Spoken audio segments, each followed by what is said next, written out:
कर्नाटक में नरेंद्र मोदी बाल बाल बचे, उनकी सुरक्षा में बहुत बड़ी चूक हुई, लेकिन इस पूरी घटना पर बिल्कुल शांति छाई हुई है।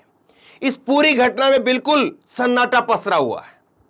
और याद करिए किस तरह से पंजाब के अंदर जब नरेंद्र मोदी को रोका गया था और नरेंद्र मोदी से कई किलोमीटर आगे किसान बैठे थे, खुद नरेंद्र मोदी अपने आप रुके थे, उनको कायदे से किसी ने रोका भी नहीं था।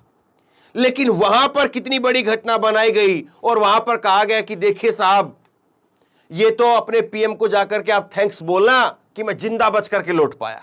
लेकिन यहां पर कर्नाटक में मोदी के गाड़ी के ऊपर मोबाइल फेंक दिया गया और वो मोबाइल मोदी के गाड़ी के ऊपर बिल्कुल मोदी के सामने गिरा है। लेकिन अब बिल्कुल शांति है। और सबसे बड़ी बात यह है कि जिस महिला ने ये मोबाइल फेंका उसको मोबाइल वापस मिल भी गया, उसको छोड़ भी दिया गया। बिल्कुल सामान्य सी घटना जो है, इसको करार देकर के जो है वो अखबारों ने छोड़ दिया, मीडिया ने छोड़ दिया। अब सोचिए जरा इस बात को, अगर ये घटना किसी गैर बीजेपी शासित राज्य में हुई होती तो इसको लेकर के क्या प्रतिक्रिया होती।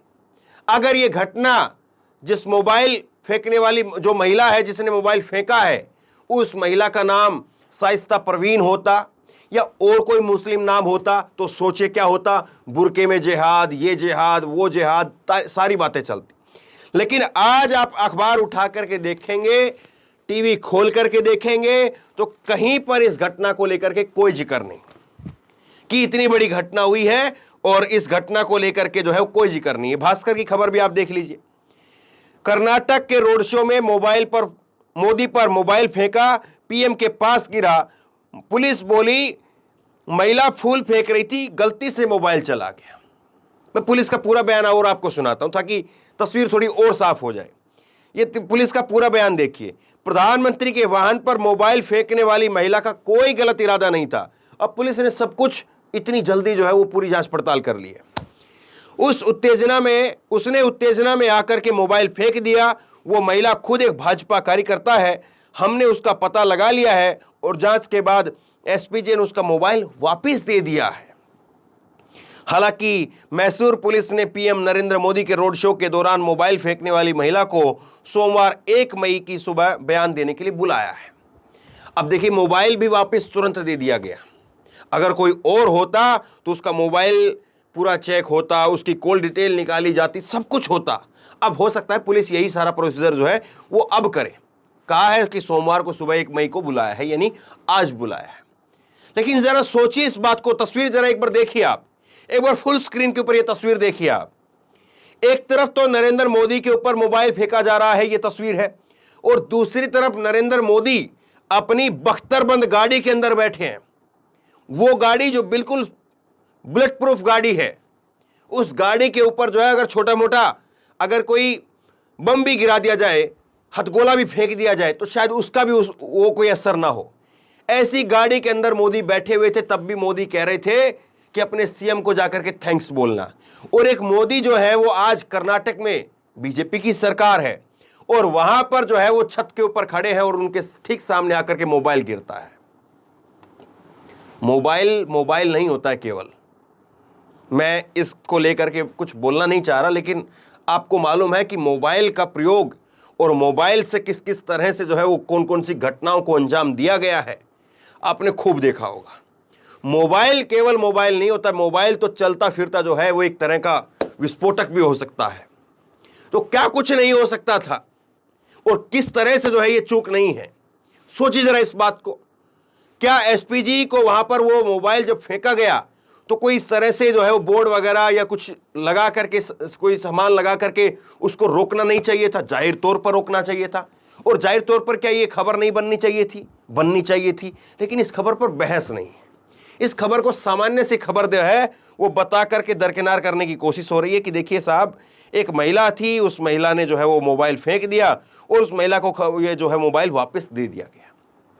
अब इसको जो है वो देखकर ये जो है थोड़ा देखिए, राजस्थान के अंदर एक घटना हो जाती है, छत्तीसगढ़ के अंदर अगर एक घटना हो जाती है तो क्या प्रधानमंत्री का यही रिएक्शन रहता?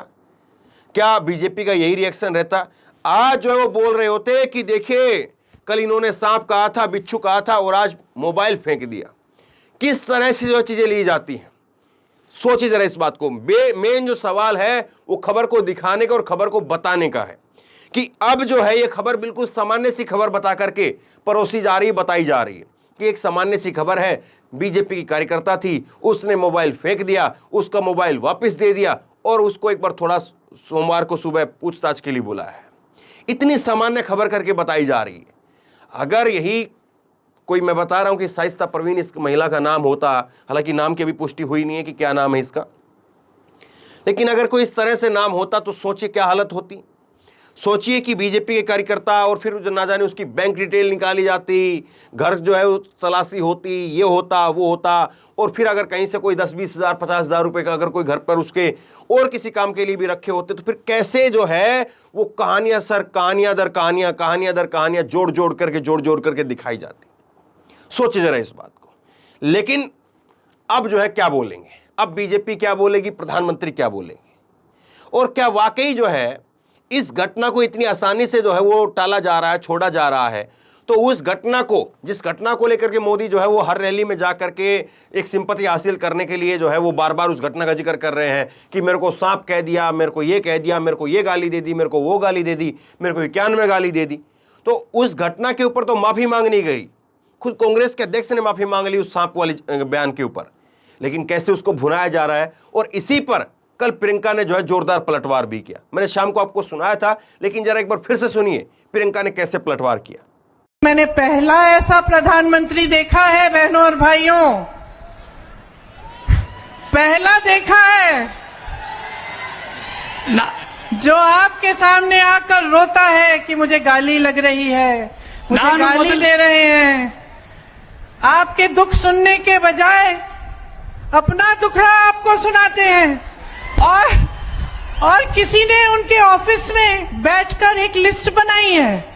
अरे आपके दुखों की लिस्ट नहीं है वो आपकी समस्याओं की लिस्ट नहीं है, वो ये लिस्ट नहीं है कि किसानों की क्या समस्या है, हमें क्या करना, वो ये लिस्ट है कि मोदी जी को कितनी बार किसने गाली दी है। कम से कम एक पन्ने पे फिट तो आ रही है। अगर मेरे परिवार को जो गालियां दी हैं इन लोगों ने, हम लिस्ट बनाना शुरू करें तो हम किताब पे किताब छपवा लेंगे। हिम्मत करो मोदी जी, मेरे भाई से सीखो। मेरा भाई कहता है गाली क्या, मैं गोली खाऊंगा इस देश के लिए। मेरा भाई कहता है सच्चाई के लिए मैं खड़ा रहूंगा। तुम गाली दो, गोली दो, छुरा मारो, कुछ भी कर लो, घबराओ मत मोदी जी, घबराओ मत। ये सार्वजनिक जीवन है, मोदी ये सब सहना पड़ता है, हिम्मत रखनी पड़ती है, आगे बढ़ना पड़ता है। सवाल बस इतना सा है कि चीजें अगर सीरियस हैं तो हर जगह सीरियस दिखाई देनी चाहिए। अगर चीजों में कहीं पर कोई गंभीरता है तो गंभीरता हर जगह दिखाई देनी चाहिए। ऐसा नहीं है कि बीजेपी की सरकार है तो गंभीरता ना दिखे और कांग्रेस की सरकार है तो फिर कहे कि सीएम को थैंक्स बोलना। ये कैसी जो है वो राजनीति चलती है, ये किस तरह की राजनीति चलती है, इस बात को जरा आप सोचिए। और क्या आप वाकई छोटी घटना मानते हैं, क्या आप वाकई मामूली घटना मानते हैं कि प्रधानमंत्री के ऊपर मोबाइल फेंक दिया जाए? और मोबाइल में क्या कुछ नहीं हो सकता है, सोचिए जरा इस बात को, और वो मोबाइल तुरंत वापस कर दिया जाए, कितनी सामान्य सी बात है। सोचिए जरा इस बात को।